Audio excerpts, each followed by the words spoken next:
화면을 지켜보는 순간 그것은 윤 전 대통령이 더 이상 자유의 공기를 마시지 못하는 마지막 순간입니다. 그의 권력의 어두운 그림자 속에서 고립된 날들이 이제 공식적으로 끝났습니다. 체포명령이 실행되었고 전 대통령은 더 이상 막강한 권력을 쥔 리더가 아닌 법의 심판을 받아야 할 피고인이 되었습니다. 오늘 윤 전 대통령의 삶에 새로운 장이 시작됩니다. 더 이상 자유로운 대통령이 아니라 조사본부로 호송되는 인물이 되었습니다.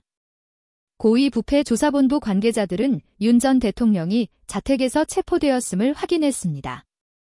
이제 그는 모든 대답이 그의 운명을 결정지을 수 있는 긴장감 넘치는 조사를 마주하게 될 것입니다. 한국 경찰은 모든 상황에 대비하여 철저한 보안 조치를 취하고 있습니다. 건물 주변에서부터 보안 초소에 이르기까지 모든 구석구석이 철저히 감시되어 조사 과정의 안전이 보장되고 있습니다. 뿐만 아니라 조사본부는 폭발물 검사를 진행하며 이 긴박한 상황에서 안전을 확보하려는 결단을 내렸습니다.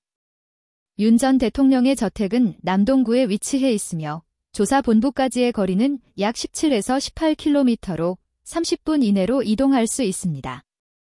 그가 집을 나설 때부터 조사를 받는 방으로 들어갈 때까지 모든 순간은 철저히 감시되고 있습니다. 드디어 국가가 기다려온 순간이 다가왔습니다. 윤 전 대통령은 영상 촬영이 이루어지는 방에서 조사를 받게 되며 조사관과 검사들의 감시하에 진행됩니다. 만약 동의하면 이번 조사는 투명성을 보장하기 위해 녹음과 촬영이 될 예정입니다. 조사 질문지는 200페이지를 넘기며 이는 철저하고 신중한 수사의 의지를 반영합니다.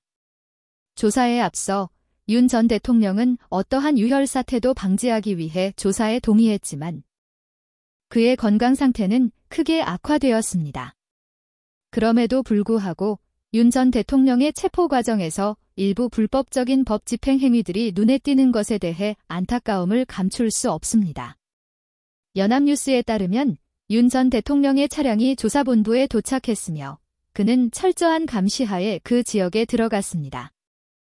민주당의 박찬하의 대표는 이번 체포가 민주주의와 헌법 질서를 회복하는 첫걸음이라며 법과 정의가 여전히 존재한다는 것을 확인했다고 주장했습니다. 그러나 윤 전 대통령은 이번 조사의 합법성에 동의하지 않으며 유혈 사태를 막기 위해 조사본부로 가기로 했다고 밝혔습니다. 체포 영상이 공개되면서 이전의 체포와 이번 체포의 차이가 더욱 명확해졌습니다. 이전에는 5,000명의 경찰이 윤 전 대통령의 저택을 포위했으나 그의 경호팀이 강력하게 저항해 체포되지 않았습니다. 하지만 상황은 1월 14일 경호팀의 박종훈 수장이 사임한 이후 달라졌습니다. 1월 14일 경호팀은 윤 전 대통령 체포를 방해하고 싶지 않다면 경호팀원들에게 휴가를 가도록 지시한 것으로 알려졌습니다. 이는 경호팀 내부에서 갈등이 심화되고 있음을 보여주며 많은 팀원들이 지속된 교착 상태에 피로감을 느꼈다는 것을 반영합니다. 1월 15일 한국 언론은 많은 경호팀원들이 실제로 휴가를 갔다는 소식을 전했습니다. 경호팀의 박잔 수장이 사임했으며 공무집행방해 혐의로 조사를 받게 되었습니다. 한편 국민의힘 권영세 대표는 국회에서 강력히 발언하며 법 집행이 불법적으로 이루어졌음을 비판하고 체포명령이 부당하게 시행되었을지라도 그것이 법을 위반한 행위를 정당화할 수 없다고 주장했습니다. 정치적 긴장이 고조되는 가운데 한국의 국가 가치는 큰 위기에 직면해 있습니다. 법률 전문가들은 윤 전 대통령이 시행한 계엄령이 법적 근거가 부족하다고 동의하고 있습니다. 한국 헌법에 따르면 계엄령은 전쟁이나 특별한 비상 상황에서만 시행할 수 있다고 명시되어 있습니다. 그럼에도 불구하고 윤 전 대통령이 반역죄로 기소될지 여부에 대한 논란은 여전히 뜨겁습니다. 많은 전문가들은 그가 국회의 기능을 저지한 행위가 반역죄에 해당할 수 있다고 주장하는 반면 일부는 이것이 대통령의 합법적인 권한이라고 반박합니다. 그럼에도 불구하고 고려대학교 강강수 교수와 같은 법률 전문가들은 윤 전 대통령이 시행한 계엄령이 인권에 심각한 피해를 주지 않았다고 지적하며 이는 법원이 사건을 어떻게 평가할지에 영향을 미칠 수 있다고 보았습니다. 윤 전 대통령이 사형을 선고받을지 여부는 여전히 열린 질문이지만 이 사건은 향후 한국의 법적 및 정치적 시스템에 큰 시험이 될 것임은 분명합니다. 윤석열 전 대통령이 체포된 이후 국내외 여론은 강하게 두 갈래로 나뉘었으며 이는 한국 사회와 정치에서의 깊은 분열을 반영하고 있습니다. 이 논란은 단순히 윤 전 대통령의 체포 합법성에 관한 문제만이 아니라 권력의 영향이 사법 시스템에 미치는 영향과 민주주의의 정당성에 대한 질문을 제기하고 있습니다. 일부 국민과 정치인들은 윤 전 대통령의 체포가 정의를 실현하고 한국의 민주주의 가치를 보호하기 위해 꼭 필요한 조치라고 보고 있습니다.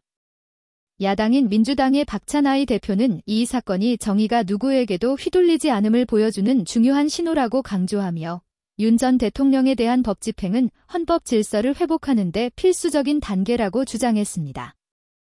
그는 윤 전 대통령이 집권 당시 헌법을 위협했다고 주장하며 이를 바로잡기 위한 법적 조치가 반드시 필요하다고 덧붙였습니다. 또한 법률 전문가들 중 일부는 이번 체포가 헌법을 위반하는 행위들을 차단하는 조치일 뿐만 아니라 한국이 수사기관의 투명성을 보호하고 민주주의를 지키는 방법이기도 하다고 말하고 있습니다. 서울대학교의 이현석 교수는 권력이 정의를 초과할 수 없다는 것은 민주사회의 핵심 원칙이다. 한국은 이제 누구도 법 위에 있을 수 없다는 것을 증명해야 한다고 주장했습니다. 하지만 많은 국민과 일부 정치 전문가들은 윤 전 대통령의 체포 방식에 대해 비판적인 입장을 보이며 이는 현 정부의 권력 남용을 반영하는 행동일 뿐만 아니라 한국을 심각한 정치적 위기로 몰아넣을 수 있다는 우려를 나타내고 있습니다. 일부는 이번 체포가 정당의 정치적 적들을 약화시키려는 의도에서 비롯된 것이라고 주장하며 법 집행에서의 차별과 불공정함에 대한 우려를 제기하고 있습니다. 국민의힘의 권영세 대표는 윤 전 대통령의 체포가 불법적으로 이루어졌다는 점을 비판하며 윤 전 대통령이 집권 시 잘못을 저질렀을지 몰라도 현 정부가 체포를 진행한 방식은 시민의 자유를 침해할 수 있으며 사람들은 법적 시스템에 대한 신뢰를 잃을 수도 있다고 말했습니다. 그는 조사가 필요할 수 있지만 법 집행기관은 정의와 정치적 이익 사이의 경계를 넘어서서는 안 된다고 강조했습니다. 정치 전문가들 역시 이 문제에 대해 깊은 의견 차이를 보이고 있습니다. 일부는 이번 체포가 정치의 청산을 위한 중요한 진전이라며 과거 권력을 남용한 인물들을 제거하는 과정이라고 보고 있습니다. 그러나 이들은 법 집행기관이 정치적 영향을 받거나 정치화될 경우 민주주의와 사법 시스템의 투명성이 손상될 수 있다고 경고하고 있습니다. 한양대학교 정치학과의 박재원 교수는 정치적 요인에 의해 정치 지도자들에 대한 수사와 체포가 영향을 받게 된다면 이는 깊은 분열을 초래하고 법 집행의 객관성을 상실하게 만든다. 이는 민주주의에 큰 위험을 초래하며 특히 현재와 같은 사회의 분열이 심화된 상황에서는 더욱 그렇다고 말했습니다. 정치적 입장이 여전히 논란을 불러일으키는 가운데 한국 국민들도 윤 전 대통령의 체포에 대해 강한 분열을 보이고 있습니다. 특히 윤 전 대통령의 과거 결정에 의해 위협을 느낀 일부 시민들은 이번 체포를 법 위에 서지 않도록 하는 중요한 조치로 보고 이를 환영하고 있습니다. 그러나 적지 않은 국민들은 현 정부가 사건을 처리하는 방식에 대해 의구심을 표하며 권력 남용에 대한 우려를 나타내고 있습니다. 우리는 정의를 원하지만 정부가 현재 적용하고 있는 방식의 정의는 원하지 않는다고 한 시민은 최근 설문조사에서 밝혔습니다. 윤 전 대통령의 체포는 단순히 법적 사건에 그치지 않고 한국 정치 및 사법 시스템에 대한 중요한 시험대가 되고 있습니다. 이는 정의를 회복하려는 노력과 법 집행의 정치화 및 시스템에 대한 불신 사이의 갈등을 보여주는 복잡한 이야기입니다. 그럼에도 불구하고 한 가지 분명한 점은 한국 사회가 이제 중요한 전환점을 맞이하고 있으며 여기서 정의와 권력이 어떻게 작용할지에 따라 민주주의와 정치적 안정성의 미래가 결정될 것이라는 점입니다.